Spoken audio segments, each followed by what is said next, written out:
Shqipëri. Përshëndetje të dashur mik të Albania Times. Është e vërtetë sepse kemi një tërheqje që ka bërë kompania e dhëndrit të Donald Trump, pra ai po tërhiqet nga Ballkani, ka hedhur hapin e parë në datën 15 dhjetor të vitit 2025. Kjo kompani ka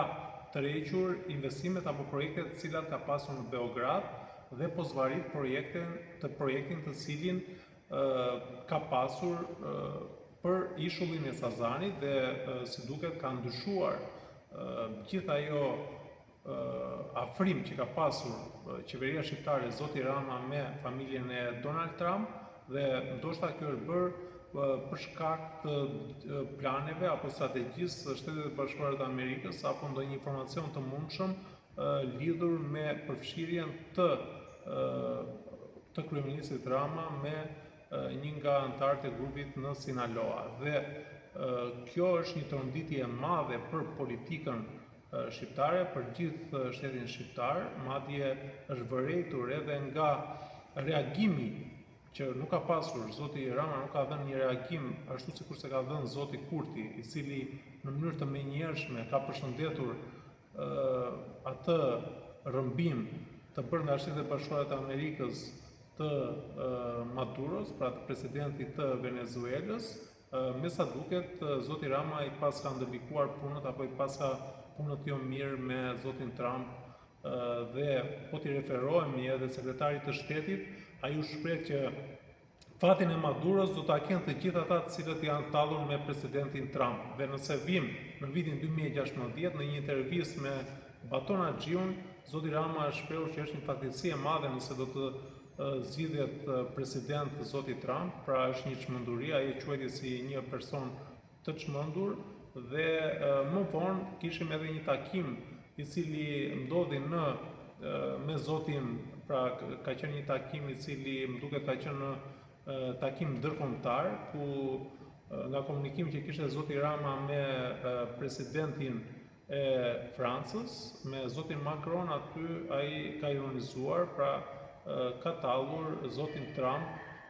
lidhur me një ngatresë që ai bëri për marrëveshjen e Shqipërisë me Armeninë, me Azerbajxhanin, mos gaboj, dhe e trajtoi me diçka ironike. Megjithatë, ngelet për të parë se çfarë veprimesh të tjera do të bëjë zoti Trump lidhur me zotin Rama apo me qeverinë Rama. A mund të ndërhyjë SBA në politikën shqiptare siç ndërhyu në Venezuelë? Çdo gjë është e mundshme, pra nëse ka ndonjë çështje e cila është hapur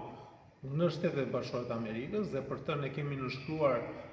marrëveshjen Adriatic 3, e cila është një marrëveshje e vitit 2003, ku kryeministër ka qenë zoti Rama, zoti Nano dhe ministri i jashtëm atëherë ka qenë zoti Meta, ka nënshkruar marrëveshje nënshkruar midis Kroacisë, atëherë ka qenë president zoti Mesić, midis Maqedonisë së Veriut apo Republikës të Maqedonisë të asaj kohe dhe Republikës së Shqipërisë. Pra kanë qenë marrëveshje nënshkruar në Tiranë,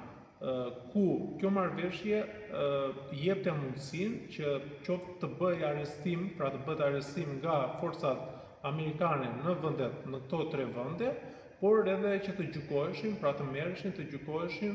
qytetarë shqiptarë për çështjet të cilat kishin lidhje me Shtetet e Bashkuara të Amerikës apo me qytetarë amerikanë. Dhe kjo nga ana ligjore është diçka e mundshme, edhe pse në Venezuelë nuk ishte e mundshme nga ana ligjore, është kuadri i dur ligjor që të ketë një ndërhyrje të tillë të Shtetet e Bashkuara të Amerikës në Republikën e Shqipërisë. Megjithatë, duhet të shikojmë se çfarë do të ndodhi në të ardhmen. Faleminderit.